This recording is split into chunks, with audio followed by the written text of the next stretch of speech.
ये निरंतर सीखने, प्रश्न करने और विचारों के आदान प्रदान से आगे बढ़ती है। ज्ञान का अर्थ केवल तथ्यों का संग्रह नहीं है। ज्ञान तब सार्थक होता है जब वह संवाद को जन्म दे। संवाद विचारों को विस्तृत करे और विचार समाज के लिए नई संभावनाएं प्रस्तुत करे। इसी के साथ मैं मानवी सारस्वत आप सभी का 276वें 276 ग्रेजुएट स्कॉलर टॉक सीरीज में हार्दिक स्वागत करते हुए अत्यंत प्रसन्नता का अनुभव कर रही हूँ। यह श्रृंखला हिस्ट्री सोसाइटी साक्ष्य द्वारा IQAC के सहयोग से आयोजित की जा रही है। 275 275 से अधिक टॉक्स का ये सफर वास्तव में हमारे लिए एक विशेष उपलब्धि है। जो पहल कभी विचारों और शोध को साझा करने के एक छोटे से प्रयास के रूप में शुरू हुई थी, वह आज सीखने, संवाद और बौद्धिक आदान प्रदान के एक सशक्त मंच के रूप में विकसित हो चुकी है।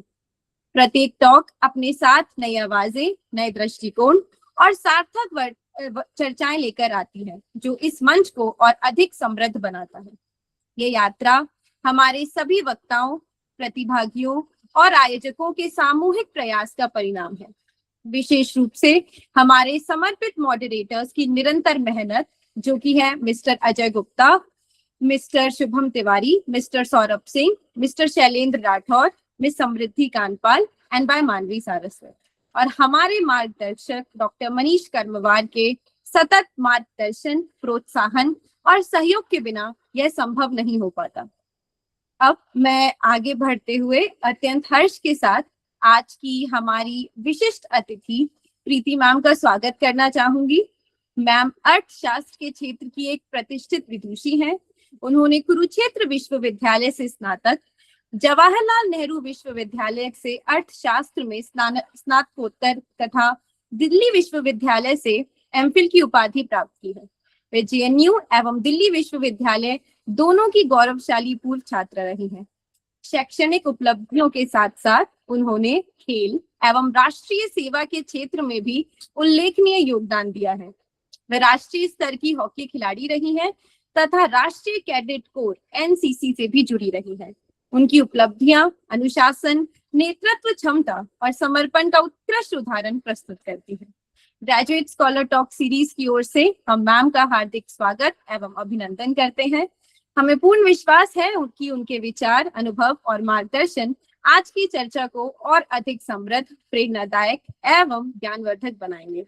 मैम, मैं प्रोग्राम शुरू करने से पहले आपकी अनुमति चाहूंगी। मैम, आप म्यूट हैं। थैंक यू मानवी, थैंक यू सर, आज मुझे इसमें प्रोग्राम में गेस्ट ऑफ ऑनर बनाने के लिए। और ये तो बहुत अच्छा है, आज का टॉपिक भी बहुत अच्छा है। आप ये स्टार्ट कर सकते हैं। मैम धन्यवाद।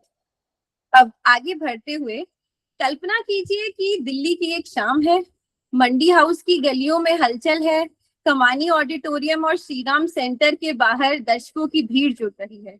हवा में चाय की खुशबू घुली है। थिएटर प्रेमियों के बीच कला, समाज और राजनीति पर चर्चाएं चल रही है। जैसे ही सभागार की रोशनी मंद होती है और मंच पर पर्दा उठता है, हमारे सामने केवल एक नाटक नहीं बल्कि समाज का एक जीवंत दस्तावेज खुलने लगता है। और इसी मंच पर कभी कभी एक स्त्री बोलती है, ऐसी स्त्री जो वर्षों से चली आ रही चुप्पियों को तोड़ती है, जो परंपराओं से सवाल करती है, जो अपने अस्तित्व, अपनी अस्मिता और अपने अधिकारों के लिए आवाज उठाती है।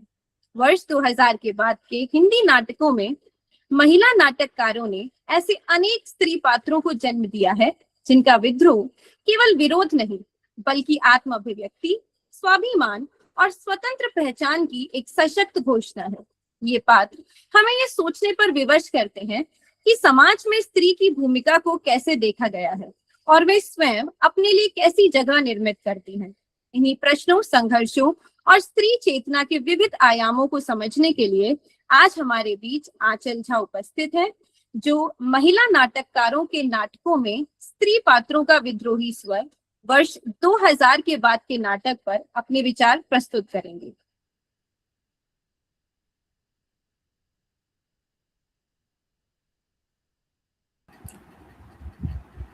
Yes, over to you. यहाँ उपस्थित सभी को मेरा नमस्कार। मेरा नाम आंचल झा है। मैं मैत्रेयी कॉलेज दिल्ली विश्वविद्यालय से स्नातक की छात्रा रही हूँ और वर्तमान में स्नातकोत्तर अध्ययन की ओर अग्रसर हूँ। आज मुझे इस अवसर में अपने विचार प्रस्तुत करने का अवसर प्राप्त हुआ है, जिसके लिए मैं आप सभी का, आयोजकों का हृदय से आभारी हूँ। सर्वप्रथम मैं इस संगोष्ठी के माननीय मुख्य अतिथि एवं विशिष्ट अतिथियों का हृदय से स्वागत और अभिनंदन करती हूँ। आप सभी की गरिमामय उपस्थिति इस आयोजन को विशेष महत्व प्रदान कर रही है। मैं आदरणीय मॉडरेटर मानवी दीदी का भी हार्दिक स्वागत करती हूँ, जिनके मार्गदर्शन में यह शैक्षणिक सत्र संचालित होने जा रहा है। साथ ही मैं जीएसटीए संस्था एवं इसके संस्थापक डॉक्टर मनीष सर के प्रति अपनी कृतज्ञता व्यक्त करना चाहूंगी, जिन्होंने इस संगोष्ठी के माध्यम से विद्यार्थियों, शोधार्थियों एवं विद्वानों को विचार विमर्श और अकादमिक संवाद का यह महत्वपूर्ण मंच उपलब्ध कराया है। मैं यहाँ उपस्थित सभी विद्वानों, शोधार्थियों एवं श्रोताओं का भी हार्दिक स्वागत करती हूँ और आशा करती हूँ कि यह संवाद हम सभी के लिए सार्थक एवं ज्ञानवर्धक सिद्ध होगा। मेरे वक्तव्य का विषय है महिला नाटककारों के नाटकों में विद्रोह के स्वर, संदर्भ 2000 बाद के नाटक। यह विषय मेरे लिए केवल एक अकादमिक अध्ययन का विषय नहीं है, बल्कि सामाजिक यथार्थ को समझने का एक माध्यम भी है। इस विषय को चुनने की प्रेरणा मुझे महिला नाटककारों के नाटकों और उनके मंचनों को देखने तथा अपने आसपास के जीवन को समझने से मिली। गांव और शहर दोनों परिवेशों में हम अक्सर देखते हैं कि स्त्री शिक्षा, रोजगार और अधिकारों के क्षेत्र में आगे बढ़ रही हैं। फिर भी उनके सामने अनेक चुनौतियां आज भी मौजूद हैं। कहीं बेटी और बेटे के बीच भेदभाव दिखाई देता है, कहीं स्त्री की इच्छाओं को परिवार और समाज की मर्यादा के नाम पर दबा दिया जाता है, तो कहीं उसकी स्वतंत्र पहचान को स्वीकार करने में समाज संकोच करता है। इन्हीं प्रश्नों ने मेरे मन में जिज्ञासा उत्पन्न की कि समकालीन महिला नाटककार इन परिस्थितियों को किस प्रकार देखती है। क्या उनके स्त्री पात्र केवल पीड़ा सहते हैं या वे इन परिस्थितियों के विरुद्ध अपनी आवाज भी उठाते हैं। इसी जिज्ञासा ने मुझे इस विषय पर अध्ययन करने के लिए प्रेरित किया। अब मैं अपने वक्तव्य के विषय महिला नाटककारों के नाटकों में विद्रोह के स्वर, संदर्भ 2000 बाद के नाटक पर अपने विचार प्रस्तुत करने की अनुमति चाहूंगी।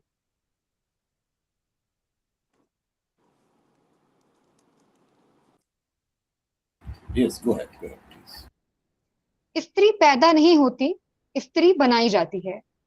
सिमोन द बोवॉर की इस प्रसिद्ध पंक्ति को साहित्य में रुचि रखने वालों ने कभी न कभी सुना होगा। हमारे समाज में हमारा पारिवारिक परिवेश, सामाजिक परिवेश और आसपास का वातावरण सब मिलकर ही स्त्री को निर्मित करता है। समकालीन हिंदी साहित्य में स्त्री विमर्श एक महत्वपूर्ण बौद्धिक और सामाजिक आंदोलन के रूप में उभरा है। यूं तो स्त्री विमर्श की अगर हम बात करें तो ये 1936 से इसकी मुख्य रूप से शुरुआत मानी जाती है, लेकिन 2000 से पहले स्त्री विमर्श मुख्यतः इतना उभर कर सामने नहीं आया। 2000 के बाद ये काफी चर्चा में रहा, इस पर काफी वाद विवाद हुआ, काफी लेखक ने इस पर लिखा। महिला नाटककारों ने अपने नाटकों के माध्यम से स्त्री जीवन के उन पक्षों को अभिव्यक्ति दी है जिन्हें लंबे समय तक समाज ने अनदेखा किया। इन नाटकों में स्त्री केवल पीड़िता नहीं, बल्कि अन्याय, शोषण और पितृसत्ता संरचनाओं के विरुद्ध संघर्षरत चेतना के रूप में उपस्थित होती है। वर्ष 2000 के बाद के नाटकों में स्त्री पात्र अपने अस्तित्व, अपनी अस्मिता यानी कि उनकी खुद की पहचान और अधिकारों के लिए प्रतिरोध करती दिखाई देती है। इस विषय चयन की प्रेरणा की अगर बात की जाए तो महिला नाटककारों के नाटकों को पढ़ने और उनके मंचनों को देखने से इस विषय में रुचि उत्पन्न हुई। लेकिन केवल नाटकों को देखने से ऐसा नहीं हुआ कि एकाएक मैं गई और नाटक देखी और मुझे इस विषय पर काम करने के लिए मुझे प्रेरणा मिली।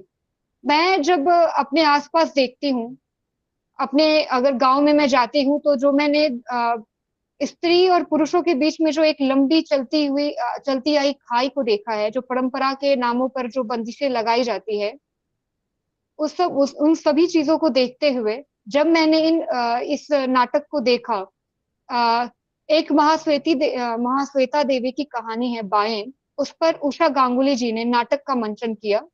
उस नाटक को देखने के बाद मुझे इस पर कार्य करने का इच्छा हुई और मैंने अपने मन को इस कार्य के लिए तैयार किया। आज भी समाज में स्त्री सशक्तिकरण और समानता की चर्चा के बावजूद अनेक समस्याएं मौजूद है। घरेलू हिंसा, लैंगिक भेदभाव और कन्या भ्रूण हत्या जैसी चुनौतियां आज भी दिखाई देती है। स्त्री अस्मिता और सम्मान से जुड़े प्रश्न लगातार समाज के सामने उपस्थित हैं। इन परिस्थितियों ने यह जानने की उत्सुकता उत्पन्न की कि महिला नाटककार इन मुद्दों को किस प्रकार प्रस्तुत करती हैं। यदि हम बात करें 2000 से पूर्व और 2000 के बाद हिंदी नाटक का स्वरूप कैसा था, तो 2000 से पूर्व हिंदी नाटक में मुख्यतः ऐतिहासिक, पौराणिक, राष्ट्रीय, सामाजिक और आदर्शवादी विषयों को केंद्र में रखा जाता था। स्त्री पात्र उन नाटकों में उपस्थित तो रहती थी, परंतु अधिकांशतः वे त्याग, समर्पण, सहनशीलता और आदर्श नारी के रूप में चित्रित की जाती थी। उनके विद्रोह की अपेक्षा उनके त्याग को अधिक महत्व दिया जाता था। यदि हम जयशंकर प्रसाद के कुछ नाटकों को देखेंगे, जैसे ध्रुव स्वामिनी हुआ, तो हम देखेंगे जो उसमें जो स्त्री पात्र रही हैं, उनके त्याग, समर्पण को ज्यादा महत्व दिया गया। वैसे ही मोहन राकेश के कुछ नाटक रहे हैं। लेकिन अगर हम 2000 के बाद के हिंदी नाटकों में परिवर्तन पर बात करेंगे, तो वहां पर स्त्री की पहचान की बात की गई, स्त्री विमर्श और महिला अस्मिता की बात हुई। वहां घरेलू हिंसा और यौन शोषण की बात की गई, कन्या भ्रूण हत्या जैसे विषय रखे गए, स्त्री की शिक्षा और आत्मनिर्भरता पर जोर दिया गया, लैंगिक भेदभाव, मानवाधिकार और सामाजिक न्याय, बाल यौन शोषण, विवाह संस्था के अंतर्विरोध, स्त्री की पहचान और स्वायत्तता पर बात की गई। मैंने कुछ नाटक चुने जिस पर मैंने इनमें काम किया, जिसमें सबसे पहला है नेपथ्य राग, मीराकांत द्वारा यह 2004 में लिखा गया। भीवा रानी का अगले जन्म मोही बिटिया न कीजो, जो 2008 में प्रकाशित हुआ। सकूबाई, नदीरा जहीर बब्बर, 2008 में प्रकाशित हुआ। ऊंची उड़ान, कुसुम लिन्या, 2010 में प्रकाशित हुआ। उत्तर प्रश्न, मीराकांत, 2016 में प्रकाशित हुआ। कारा कुंती, कुसुमलता मल्लिक, 2017 में प्रकाशित हुआ। और खिड़की खोल दो, वर्षा दास द्वारा 2017 में प्रकाशित हुआ। इन नाटकों में हमने देखा है कि कैसे जो महिलाएं हैं वो आगे बढ़कर आई हैं, उनके खिलाफ जो भी चीजें उन्होंने देखा अपने घर में, अपने समाज में, अपने आसपास, उन्होंने उसके विरुद्ध आवाज उठाई। जो पहला नाटक मैंने चुना है नेपथ्य राग, उसमें हम देखते हैं कि कैसे उसकी जो इस नाटक का जो मुख्य बिंदु है वो है स्त्री के बौद्धिक और भावनात्मक संघर्ष। इसमें दिखाया गया है कि कैसे एक स्त्री जो कि बहुत ही सक्षम होती है, काफी पढ़ी लिखी होती है, काफी जानकार होती है, लेकिन जो पितृसत्तात्मक समाज है वो इतना इनसिक्योर होता है उनसे कि वो उसे आगे बढ़ने देने से रोकते हैं। इस नाटक का एक संवाद है जिसमें जो खना है, जो मुख्य पात्र है नाटक की खना, उसके लिए बोला गया है कि परंतु उनका कहना है कि यदि स्त्री सभासद बने तो पहले उनकी जीभ काट ली जाए। इसका अर्थ ये होता है कि ये एक तरह से इसमें ये संवाद ये दिखाने के लिए काफी है कि कैसे पितृसत्तात्मक समाज ने वर्षों से एक महिला की अस्मिता को दबाने की कोशिश की है। ये नाटक जो है फ्लैशबैक शैली में है। जो पहले की जो बातें हैं, जो फ्लैशबैक में पूर्व की बातें हैं, वो उसमें खना है, वारा मिहिर है, चंद्रगुप्त विक्रमादित्य है और खना का पति पृथ्वीयजस है। और जो प्रेजेंट में दिखाया गया है वो है मेधा, एक चरित्र, मेधा का चरित्र है जो एक मल्टीनेशनल कंपनी में काम करती है, लेकिन उसको उसके स्टाफ के द्वारा उतनी ज्यादा सम्मान नहीं मिलती है जिसकी वो असल में हकदार होती है, और केवल इसलिए कि वो एक स्त्री है। जो अगला नाटक है अगले जन्म मोही बिटिया न कीजो, ये 2008 में आया। इसमें बीवा रानी ने उस त्रासदी को उजागर किया है जिसमें लड़की अपने ही घर में असुरक्षित महसूस करती है। इस नाटक का जो मुख्य बिंदु है वह है बालिकाओं के यौन शोषण का प्रश्न, पुत्र मोह और स्त्री विरोधी मानसिकता, अंकिता और उसकी मां का प्रतिरोध, और आखिर में स्त्री द्वारा कैसे एक स्त्री द्वारा अन्याय के विरुद्ध खड़ा हुआ जाता है। जो इसमें मुख्य पात्र होती है अंकिता, वो अपने ही घर में अपने ही पिता और अपने ही भाई के द्वारा उत्पीड़ित होती है। लेकिन स्टार्टिंग में उसकी माँ उसका साथ नहीं देती है, लेकिन जैसे जैसे टाइम बढ़ता है उसके अंकिता की जो मित्र होती है इशिता और सुजीत, वो उसका साथ देता है। ये नाटक है, ये भी फ्लैशबैक शैली में है।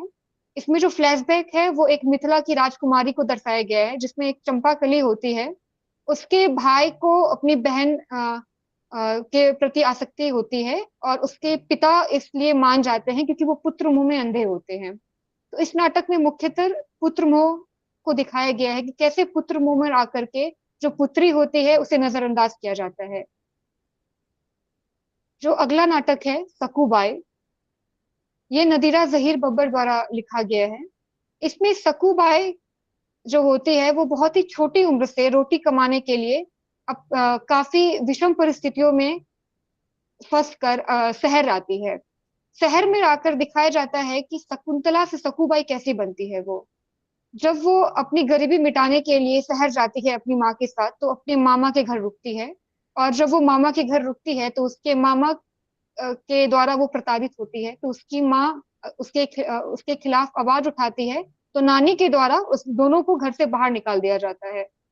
इसमें दिखाया गया है कि कैसे इस नाटक में मुख्यतः जो सकुबाई है उसके भाई की भी एक प्रसंग है, जिसमें सकुबाई अपनी माँ से अपनी पढ़ाई के लिए बोलती है।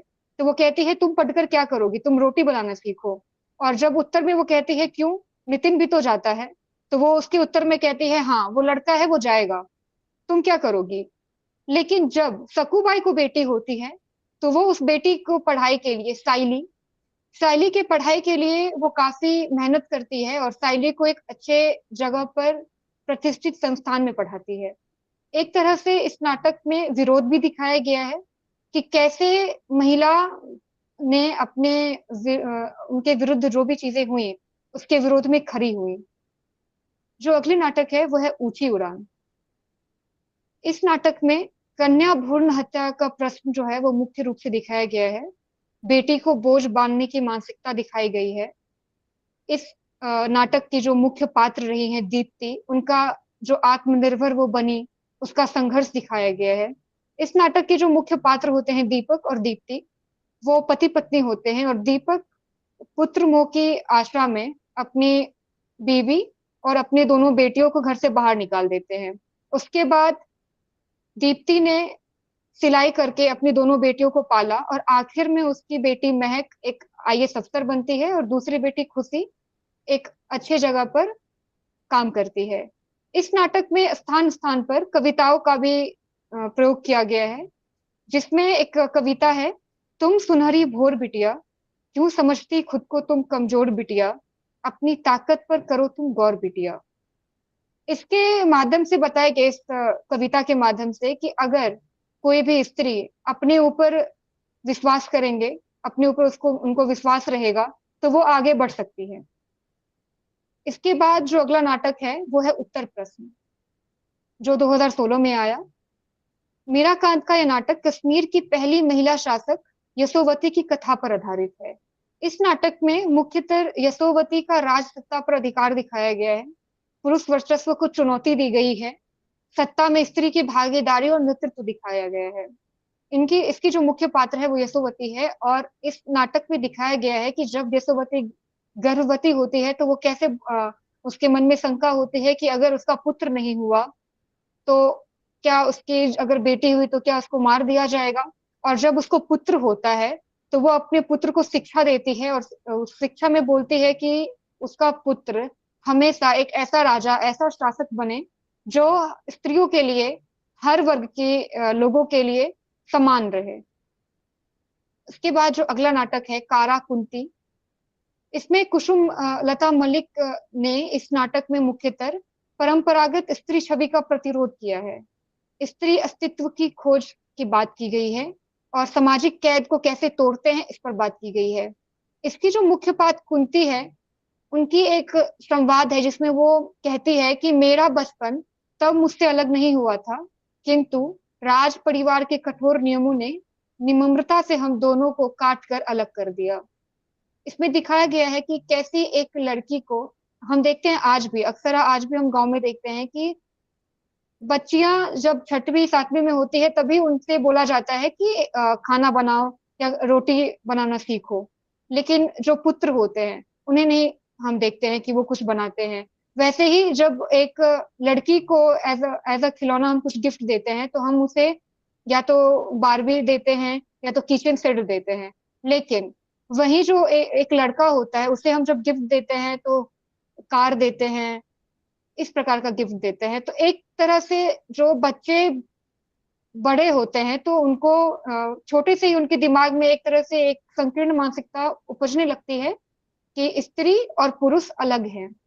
स्त्री जो होती है वो किचन के लिए है और उन्हें किचन के काम में सर्वगुण संपन्न होना चाहिए। जो अगली नाटक है खिड़की खोल दो, ये वर्षा दास का नाटक है जिसमें ममता नामक पात्र के द्वारा इन्होंने स्त्री की नई चेतना का प्रतिनिधित्व किया है। इसमें जो मुख्य बिंदु है वो है शिक्षा का अधिकार और विवाह संबंधी निर्णयों में स्त्री की भागीदारी।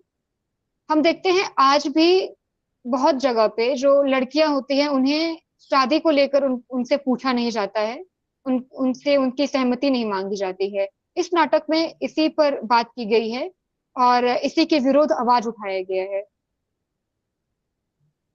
जब हम देखते हैं, अगर हम तुलनात्मक विश्लेषण करेंगे 2000 और 2010 और 2011 से 2020 के बीच के नाटकों में, तो हम देखते हैं कि जब 2000 और 2010 के बीच के जो नाटक है उसमें मुख्यतः स्त्री पीड़ा, शोषण और सामाजिक समस्याओं को प्रमुखता से उठाया गया है। लेकिन 2011 और 2020 के नाटकों में स्त्री की प्रतिरोध, उनकी आत्मनिर्भरता, अधिकार बोध और निर्णय क्षमता पर अधिक बल दिया गया है। तो मुख्य अंतर जो इन दो दशकों में देखा जाता है वो ये है कि जो पहला दशक है उसमें समस्याओं का उद्घाटन हुआ है, समस्याओं की पहचान हुई है कि स्त्री किस समस्याओं से जूझ रही हैं और किन स्त्री की क्या क्या समस्याएं हैं जिस पर समाज खुलकर बात नहीं करती। उसके साथ ही जो दूसरा दशक है उसमें उन समस्याओं के विरुद्ध जो संघर्ष और जो परिवर्तन आई हैं, जो चेतना उभरी है, उसे दिखाया गया है कि स्त्री अपने अधिकार के लिए कैसे उठती है, कैसे नौकरी के लिए आगे बढ़ती है। साथ ही अगर हम बात करेंगे कि समाज पर इन नाटकों का क्या प्रभाव पड़ा, तो हम अगर देखेंगे तो स्त्री जीवन की छिपी हुई समस्याओं को सार्वजनिक विमर्श का हिस्सा बनाया गया इन नाटकों के जरिए। जो घरेलू हिंसा, यौन शोषण और कन्या भ्रूण हत्या जैसे विषय हैं उस पर जो चर्चा है वो और अधिक बढ़ी। महिलाओं को अपने अधिकारों के प्रति जागरूक करने का कार्य किया गया। पुरुष समाज को भी आत्ममंथन करने के लिए प्रेरित किया। विश्वविद्यालयों, रंगमंचों और अकादमिक जगत में स्त्री विमर्श को मजबूत किया गया। क्या वास्तव में आम लोग इन नाटकों को पढ़ते हैं? ये एक बहुत बड़ा प्रश्न है कि हम जब देखते हैं कि नाटक लिखा गया है या कोई भी उपन्यास है, कोई भी साहित्य है, कि साहित्य की किसी भी विधा में जो रचना है वो लिखी गई है, लेकिन क्या उसका असर मुख्यतः जो आम लोग हैं उस पर पड़ता है? तो सच्चाई ये है कि इन नाटकों का अध्ययन मुख्यतः विश्वविद्यालयों में शोधार्थियों द्वारा, साहित्य के विद्यार्थियों द्वारा तथा रंगकर्मियों द्वारा किया जाता है। ग्रामीण स्तर पर या सामान्य जनजीवन में इन नाटकों के पाठक बहुत सीमित है। अधिकांश लोग जो है वो ना तो नाटक को पढ़ते हैं और ना ही इसके मंचन तक पहुंच पाते हैं। और ये बहुत सही बात है। दिल्ली आने के बाद मैंने पहली बार नाटक देखी। उससे पहले जब मैं अपने घर पे थी तो मुझे मौका ही नहीं मिला नाटक देखने का, क्योंकि वहां पर ये उपलब्धि नहीं है। तो वैसे ही जो विभिन्न लोग हैं उनके पास पे ये सुविधा नहीं होती, तो वो नहीं देख पाते हैं। इसलिए इनका प्रभाव प्रत्यक्ष की बजाय अप्रत्यक्ष रूप में दिखाई देता है। अगर हम ग्राउंड रियलिटी की बात करेंगे तो इन नाटकों में जैसे दिखाया गया है कि जो कन्या भ्रूण हत्या पर बात की गई है, इसके बावजूद जो कन्या भ्रूण हत्या है वो पूरी तरह समाप्त नहीं हुई है। घरेलू हिंसा आज भी मौजूद है। आज भी जो स्त्रियां हैं गाँव में, अधिकतर शहरों में भी होती है, लेकिन गांव में अगर हम देखेंगे तो काफी हद तक हम देखते हैं कि जो स्त्रियां होती हैं उन्हें मारा जाता है, पीटा जाता है, दहेज के लिए प्रताड़ित किया जाता है। स्त्री शिक्षा में वृद्धि हुई है लेकिन समानता भी अधूरी है। आज भी कई घरों में अगर हम देखते हैं तो जो बेटा होता है उसे काफी बड़े स्कूल में पढ़ाया जाता है, लेकिन जो उनकी बेटी होती है उन्हें इतनी ज्यादा सुविधा नहीं प्रदान की जाती है, उनके पढ़ाई पे उतना खर्च नहीं किया जाता है, और अगर वो सवाल उठाती है उस पर तो उनसे बताया जाता है कि उनके पढ़ाई के बजाय उनके दहेज के लिए वो पैसे ज्यादा उपयुक्त रहेंगे। उसके बाद ही जो विवाह और पारिवारिक निर्णयों में पुरुष का जो वर्चस्व है वो कई क्षेत्रों में अभी भी विद्यमान है। स्त्रियों से नहीं पूछा जाता, उनकी इच्छा नहीं ली जाती है। यौन शोषण और लैंगिक भेदभाव जैसी समस्याएं अभी भी दिखाई देती है। इसका अर्थ ये नहीं है कि नाटक असफल रहे हैं, बल्कि यह है कि सामाजिक परिवर्तन की जो गति है वो साहित्यिक चेतना से धीमी होती है।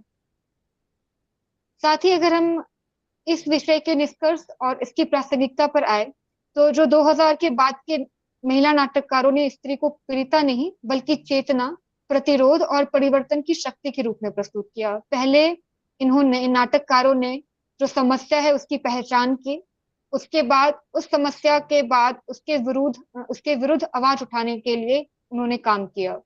इन नाटकों ने स्त्री अस्मिता, समानता और अधिकारों से जुड़े महत्वपूर्ण प्रश्न समाज के सामने रखे।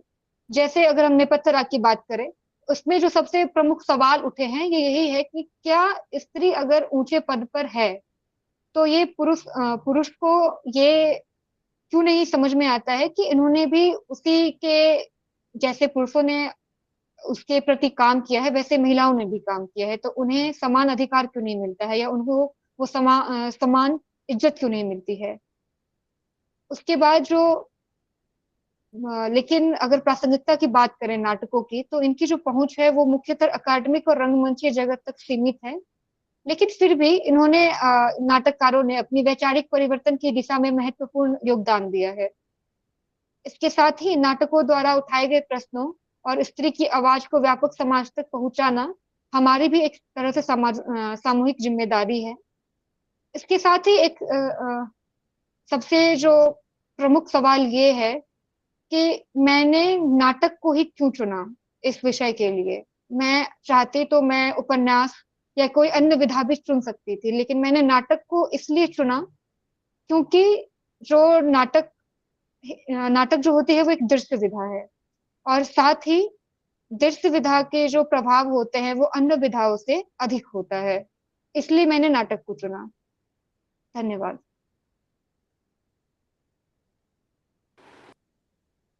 धन्यवाद आंचल, आपने इस विषय के महत्वपूर्ण पहलुओं को बहुत स्पष्ट और रोचक ढंग से हमारे सामने रखा। तो आपके विचारों ने हमें इस विषय को एक नए दृष्टिकोण से समझने का अवसर दिया है। अब हम अपने प्रश्नोत्तर सत्र यानी कि क्वेश्चनिंग राउंड की तरफ बढ़ते हैं। तो सभी प्रतिभागियों से अनुरोध है कि यदि उनके मन में कोई प्रश्न है तो वह कृपया चैट बॉक्स में लिखें। पहला प्रश्न आंचल ये रहेगा कि आप जो 1990 के नाटक है और जो अभी 2000 के नाटक है उनमें मुख्य स्तर से आपको क्या अलग देखने को मिलता है? जो 1990 के दौरान के जो नाटक रहे हैं उनमें जो मुख्य रूप से मैं देखते हैं कि जो स्त्री हैं उनके अधिकार के लिए, उनके अधिकारों पर ज्यादा बात नहीं हुई है। जो स्त्री हैं उनको एक तरह से आदर्श रूप में दिखाया गया है, लेकिन 2000 के बाद के जो नाटक रहे हैं, 2000 स्टार्ट होते ही मुख्य रूप से उनके अधिकार की बात नहीं कही गई, लेकिन 2000 के बाद इसका बीज रोपण प्रारंभ हो गया था। जो नाटककार हैं उन्होंने जो समस्याएं हैं उसकी पहचान की। 2000 से पहले स्त्री पर्दा में रहती थी और नाटक में भी जो स्त्रियां हैं उन्हें एक तरह से पर्दा के पीछे ही रखा जाता था, नेपथ्य में ही रहती थी वो। लेकिन 2000 के बाद जो नाटककार आए उन्होंने उन्हें एक तरह से मुख्य किरदार के रूप में दिखाया और उनकी समस्याओं को काफी विभिन्न समस्याओं को विभिन्न रूप से दिखाया। आपने स्पष्ट तरीके से इसका जवाब दिया। दूसरा प्रश्न ये रहेगा कि क्या महिला नाटककारों के नाटकों में जो चित्रित स्त्री का विद्रोह है वो सिर्फ व्यक्तिगत मुक्ति तक सीमित है या वह व्यापक एक समाज का बदलाव की भी मांग करता है? जी, जो भी महिला नाटककारों के जो नाटक में जितने भी विद्रोह का स्तर है, वो एक तरह से व्यक्तिगत हम नहीं कह सकते हैं, क्योंकि अगर मैं अपना व्यक्तिगत राय रखूं इस पर, जब मैंने नाटकों को पढ़ा, तो मेरी भी जो चेतना है वो एक तरह से मैंने अपने आसपास देखा, और देखा कि जो आसपास की महिलाएं हैं वो भी आगे बढ़ रही हैं। वो भी अपने विरुद्ध, जो उनके जैसे मान के चलिए कि आजकल की गांव की लड़कियों को आगे नहीं बढ़ने दिया जाता है, हालांकि गांव तक ही सीमित नहीं है, ये शहर में भी होता है। तो वो इसके खिलाफ आवाज उठाती हैं, वो कहती हैं कि उन्हें पढ़ना है, और वो आगे बढ़ती है पढ़ने के लिए, वो नौकरी करती हैं। तो एक तरह से ये व्यापक स्तर पर है, और इसका प्रभाव व्यापक स्तर पर भी पड़ा है। ठीक है, अंत में एक और प्रश्न रहेगा कि 2000 बाद के नाटकों में स्त्री को अक्सर आक्रामकता या अभद्र कहे जाने वाले शब्दों का प्रयोग होता है, तो क्या ये सिर्फ उत्तेजना है समाज के लिए या ये एक सचेत विद्रोह है?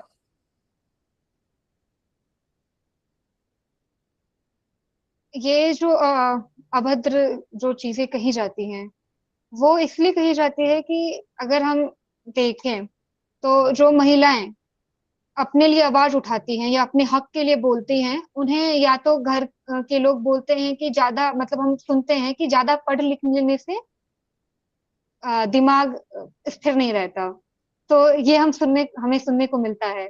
तो ये जो चीज है वो घर से ही स्टार्ट होती है, और फिर हम उसको अगर बड़े स्तर पर देखें, तो समाज, फिर उससे ऊपर वो चीजें देखने को मिलती हैं कि यदि कोई भी स्त्री, मैं रहूं, आप रहे, कोई भी, अगर वो अपने अधिकार के लिए बात करती हैं, यदि वो शादी को लेकर के अपनी इच्छा जाहिर करेंगी, तो उससे या तो उनके कैरेक्टर पर सवाल उठाया जाता है।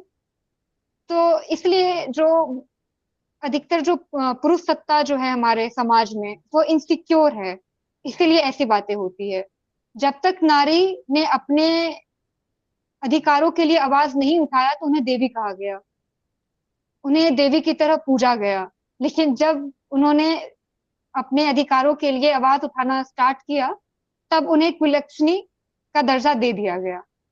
तो वो एक तरह से इनसिक्योरिटी है समाज की।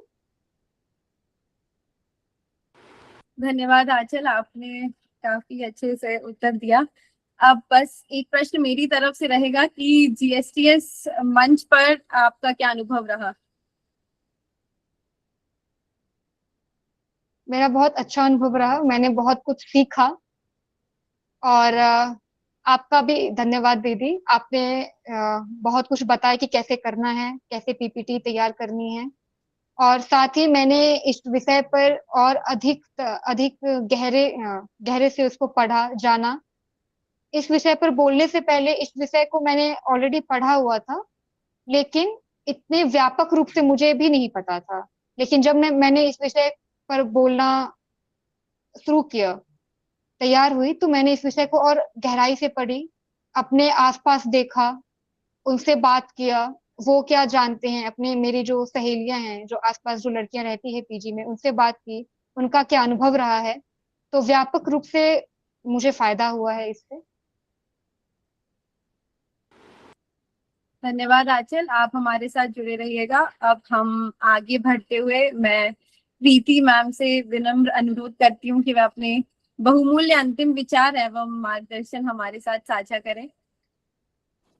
सबसे पहले तो सर धन्यवाद, मुझे इतना अच्छा टॉपिक सुनने को मिला, उस पे बोलने को भी मिला। मुझे लगता है कि आंचल से ज्यादा तो इस टॉपिक पे बहुत ही अच्छे से आंचल ने रखा, लेकिन सर बोलने को तो इस टॉपिक में बहुत कुछ है और इसने बोला भी बहुत अच्छे से है। जैसे कि 2000 से पहले का, 2000 के बाद का, उसमें डिफरेंस सबसे, तो मुझे तो जो अपना अनुभव है या मैं आसपास में गांव को देखती हूँ, शहर को देखती हूँ, कि 2000 से पहले लड़कियां कोई +2 करती थी या को कम लड़कियां ग्रेजुएशन करती थी, तो एक तो इसमें वो बहुत आगे बढ़ी है। एटलीस्ट आज के दिन में लड़कियां ग्रेजुएशन, बीएड और मास्टर्स तक तो आ रही हैं वो, लेकिन उनको सुनने को टॉर्चर तो सर होता है कि आप करके क्या कर दोगी, करना तो काम है, यहाँ पे जा कैसे चली जाओगी, अकेली कैसे चली जाओगी, भाई को साथ ले जाओ, पापा को साथ ले जाओ। ये तो सर हम अपने घर में स्टार्टिंग से ही देखते हैं, और मुझे लगता है कहीं ना कहीं हर लड़की फेस करती है। लड़का होगा उसको आप बाहर भेज दोगे, हाँ ठीक है तुम जाके ये ले आओ, लड़की को नहीं भेजेंगे। पेरेंट्स भी थोड़ा सा अपने दिमाग में सोचने लग जाते हैं कि लड़की है कैसे जाएगी। तो इस पे आंचल ने बहुत अच्छे से रखा। और एक नाटक जो अगले जन्म मोहे बिटिया ना की, जो सर ये मेरा खुद का पढ़ा हुआ नाटक है और मैंने इसको बहुत ही अच्छे से पढ़ा था, तो इस चीज को तो मैं बहुत अच्छे से समझ पा रही थी।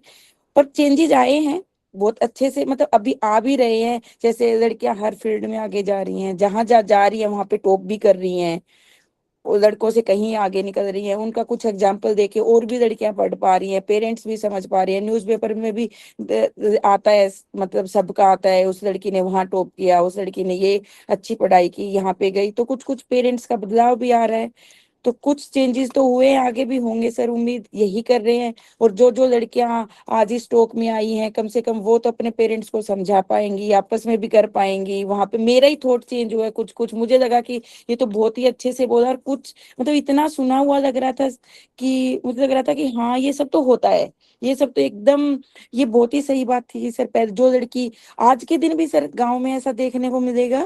और कि अगर कोई लड़की पेरेंट्स की बहुत सब बातें मान लेती है, जैसे शादी के ऊपर मान लो या पढ़ाई पे भी मान लो कि हाँ मैं यही कर दूंगी, तो उसका एग्जाम्पल तो आसपास में सेट हो जाता है कि नहीं ये तो एकदम देखो उसकी लड़की ने ऐसा किया, उसकी फिर उसको हटाने के लिए इतनी मशक्कत करनी है, पढ़ना तो फिर आगे की एक उसके लिए और एक फाइट करनी पड़ेगी।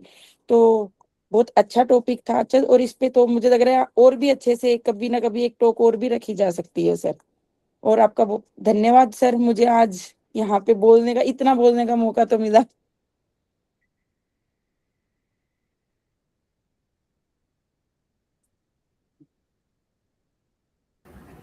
Yes, Manvi, over to you.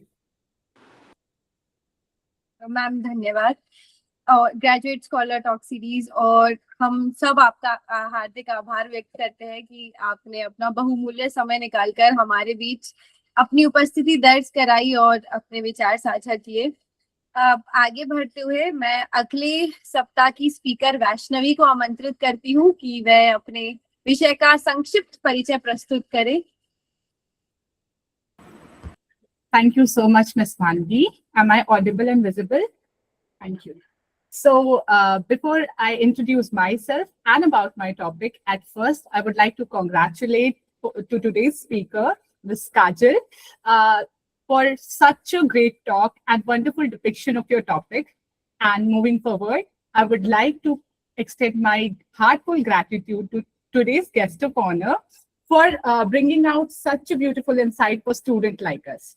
Now, wishing all of you all a very lovely good evening. Here, this is Vaishnavi Mishra, postgraduate scholar from Banaras Hindu University. So, before switching toward the main agenda, I would like to say one thing, that I'm feeling so blessed and grateful to reconnect back on this platform. And definitely a special mention to one of my very great friend, Shalene, for doing this possible. So yes, thank you so much, Shalene. And now, let's talk about next Sunday. I'll be the next speaker for GSTS Talk Series number 277. The topic of my talk will be Invisible to Accounted For, a historic study of women's economic status from pre-colonial India to Union budgetary framework. I have divided my topic into 4 slots. So the objective for the same will be, at first, to evaluate the historical development of women's economic condition from pre-colonial India to contemporary world. Now, the second objective, how social, economical, and political issues have impacted women's economic participation. Second, how it went up to women's work in policy making and development planning from such condition. Fourth, and the last one, to evaluate the role of gender budgeting in advancing women's economic participation or empowerment. So that's all for a short introduction towards my topic that will be on Sunday. So for a brief description, you must all have to take some pain to join again on Sunday.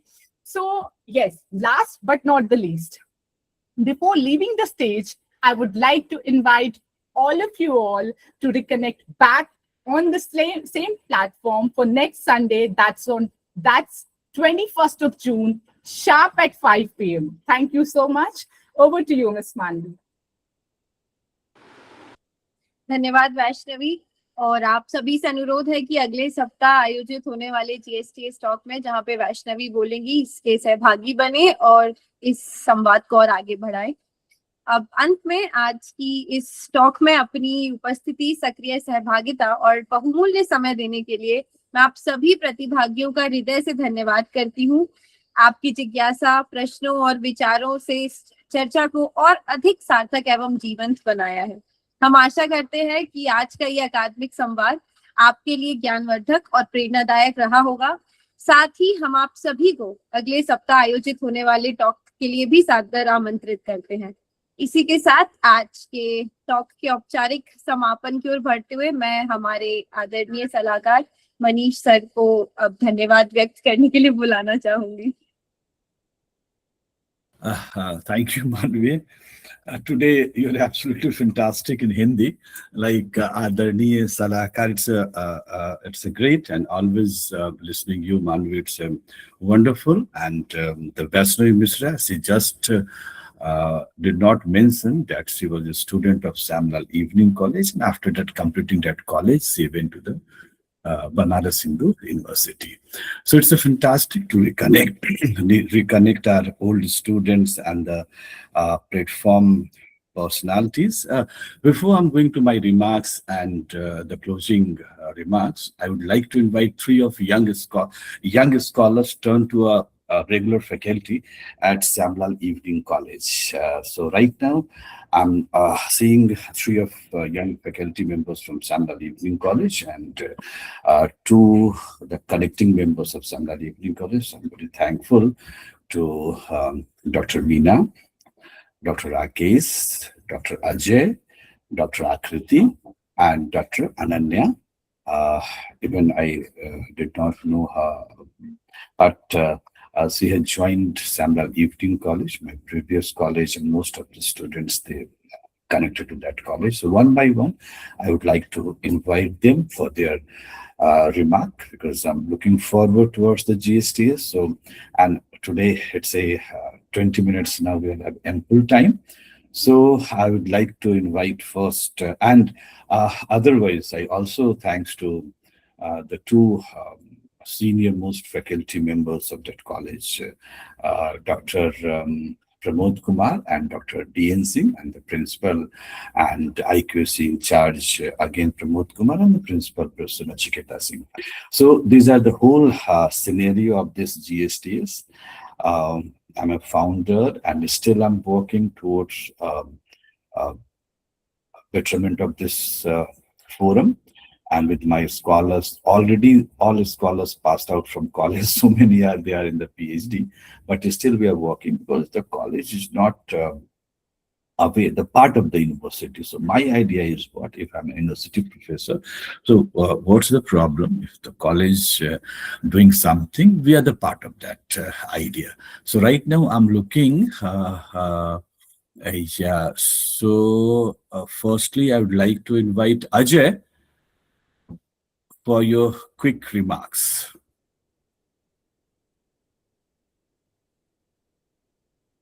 Ajay? Okay, maybe Ajay not the appropriate place. Akriti, over to you. Thank you so much, sir. A very good evening to all. So first of all, I'm also working on gender. So I was, it was a very relatable topic for me as well. So Achal, well done, very good presentation. And I just want to add one thing.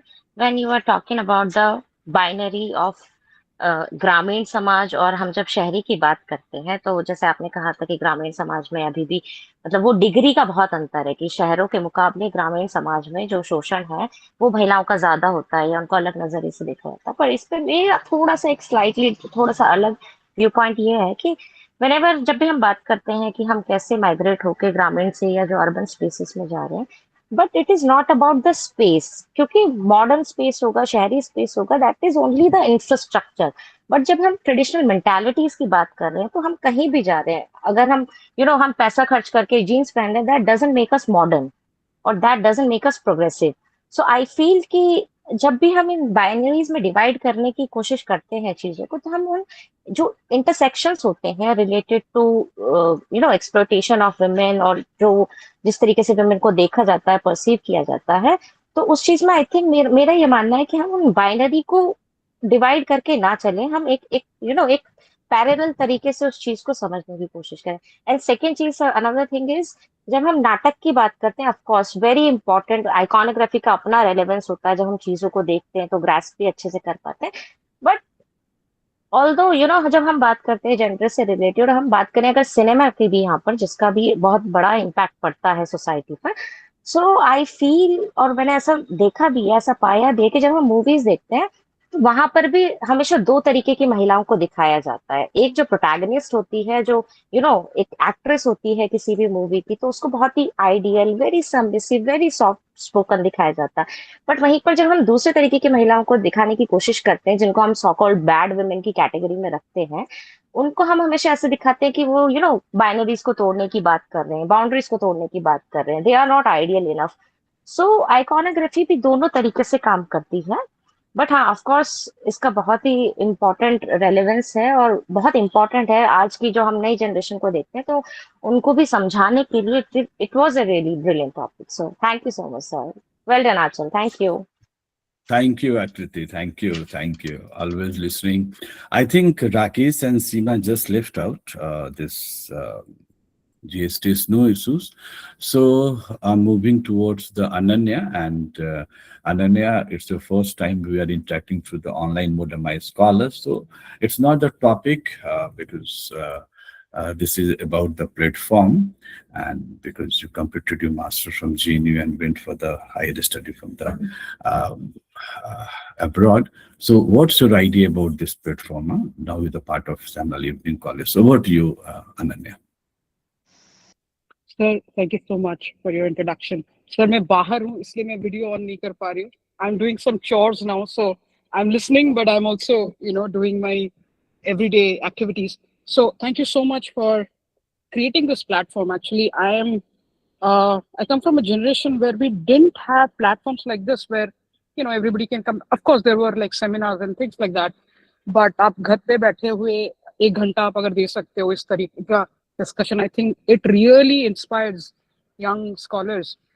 और हमें सोचने का बहुत सारे तरीके मिल जाते हैं सोचने के लिए, जो कि बहुत इंपॉर्टेंट है। आई थिंक आज का टॉपिक बहुत अच्छा था, and for a young scholar to think through so many kinds of works, that is great. But जो मेरे कलीग ने अभी कहा, आकृति ने, दैट मॉडर्निटी को एक अम्ब्रेला टर्म जैसे ना देखते हुए, modernity or modern can be defined in its own particular context. So for example, नवीन या फिर modern जो early 20th century में था, that might be very different from our modern, right? So अगर आप गांव के modernity की बात करो, वो different हो सकता है from a शहर। तो आपको समझना होगा कि अगर मुझे इस चीज को समझना है, you would rather go for a micro study and then look at the larger implications कि किस तरीके, फॉर एग्जाम्पल एक गांव का अगर नैरेटिव ले रहे हैं उस समय के, जिस समय की बात की जा रही है, लुक एट, एक बार अपने उस गांव के नैरेटिव को स्टडी किया and you understand what modernity और modern means in that context, then you see at the same time कि बड़े शहरों में क्या था उसका अंडरस्टैंडिंग। सो और ये it will come gradually, don't panic about it, because ये हमें भी नहीं समझ में आता था। सर्वे होता है, the first thing that you do in research is survey, like broad surveys, which is a great starting point. I think you will do great. You just need to you will get if you get the right help and focus on one study, and then sort of look at the bigger picture, वो बहुत बहुत उम्दा होगा, बहुत मतलब it will be very meaty, और ये सारे जो questions आ रहे हैं ना, उसका आंसर उसमें से आपको मिल जाएगा. I think मैंने बहुत कह लिया sir. Yes, thank you, Ananya. Thank you. It's really nice to talking to you. I think Rakesh, are you here? Sony? Okay. Ajay, आप हैं यहाँ पे? Okay, so it's fine. Ajay, I'm mentioned. Yes, Ajay. Yes, sir. Good evening. Good evening. Sir थोड़ा बाहर था मैं, तो थोड़ा कम ही सुन पाया हूँ एक्चुअली. नहीं, कोई सुनी. अब तो सुनना पड़ेगा. सुनने में आ रहा है कि आप टीचर इंचार्ज हैं, तो अब तो सुनना पड़ेगा. थोड़ा सा बस एक 1 वीक और टाइम दे दीजिए सर. ऑफिस वर्क बस कंप्लीट करके उसके बाद ओके. हाँ, उसके बाद फोकस नो करेंगे. इश्यूज. हाँ, एकदम. Okay.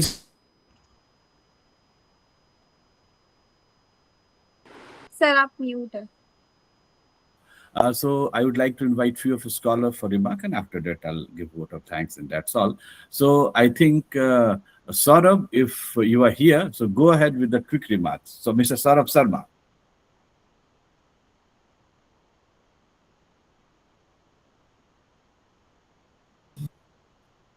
Okay, so maybe Pritika, are you here? Pritika? अच्छा, सॉरी, मुझे लगा No, it's fine. Pritika is also. Good evening, sir.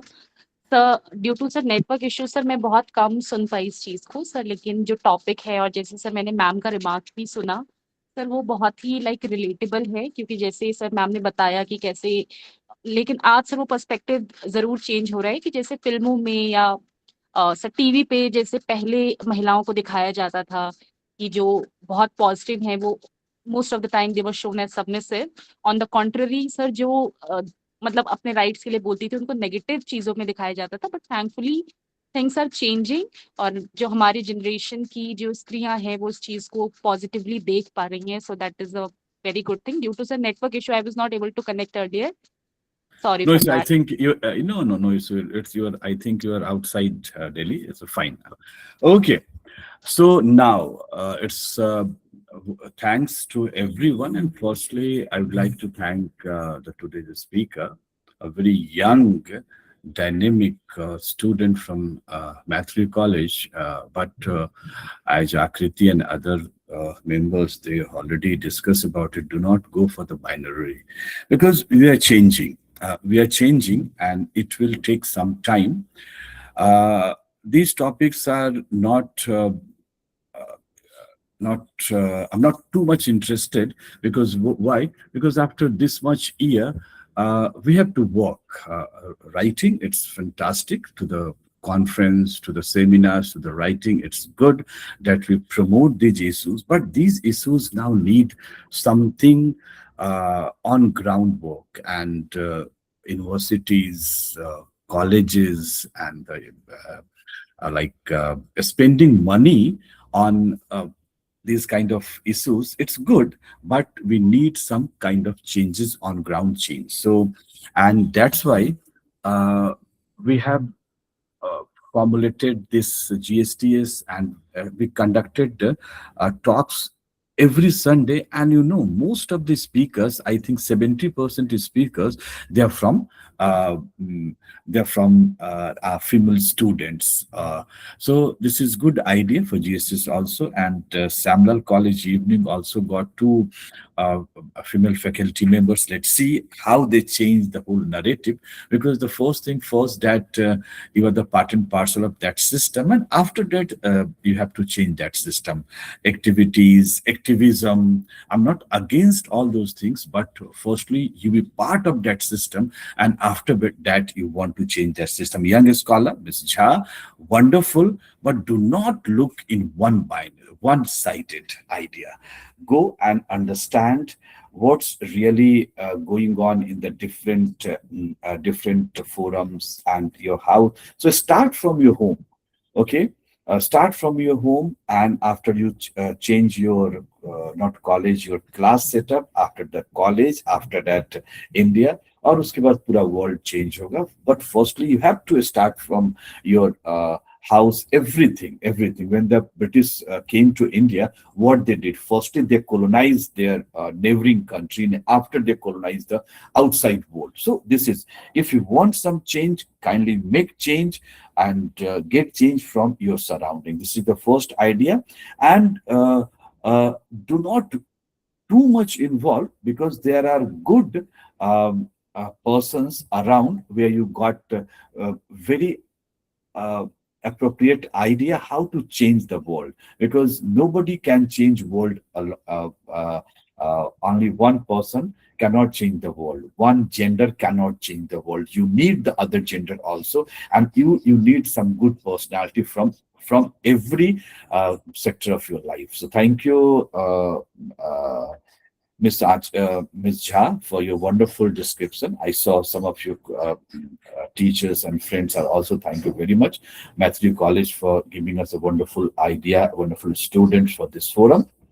And my old student and today's guest of honor, Preeti, her story is also very remarkable. I don't know, she did not portray as it is, and now she's a very, very successful personality, and she has done masters from JNU, MPhil from Delhi University, and now she's a wonderful lady, and she has established herself in the so many fields like social activism, education, and her area of activity is Rajasthan. And in coming years, and we'll see her flourishing in this field, social activism and education. So all the best, Preeti, for your journey. Thank you, sir. Thank you. And you are the part of my journey also, and now you are having 2 kids and both are the son, but you have a proud mother. So how you, because these changes are coming from your home, so you brought your children likewise that they respect everyone. So this is my idea. Law, legality, courts, they are the different things, but must change from our home. Preeti, want to say something?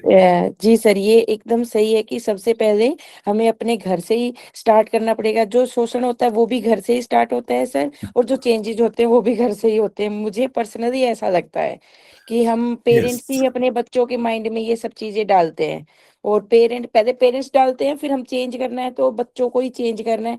तो जितने भी लोगों ने, मुझे लगता है आज का टॉपिक इतना अच्छा था सर, कि जितने भी लोगों ने सुना है 1% भी अगर वो सोचेंगे तो कुछ चेंजेस तो होना चाहिए. And Preeti, you are having so many things like your counterpart. Your husband is also in a field where you take so many help from him.